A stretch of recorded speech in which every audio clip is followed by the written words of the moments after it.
This video tutorial I will cover java.sql.time class.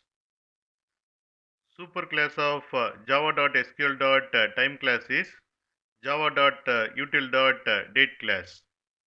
And this time class implements interfaces like serializable, clonable, and comparable.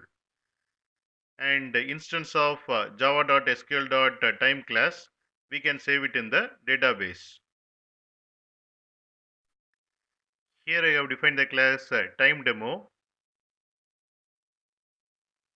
Here I got current time in milliseconds and passing to time constructor, and it returns instance of java.sql.time class, and we got the current time.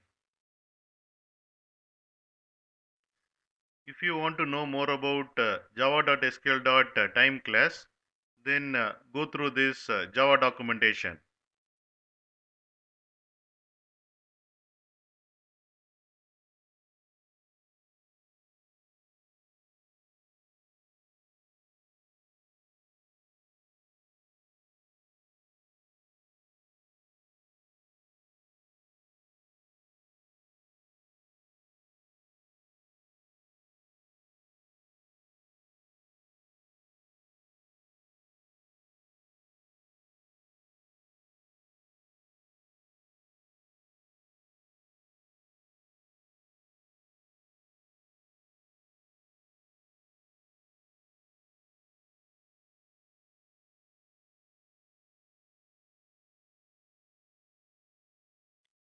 You can find source code for each example in my blog, and you can find a playlist for each topic in this playlist link.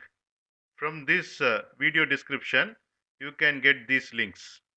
Please check the description of this video.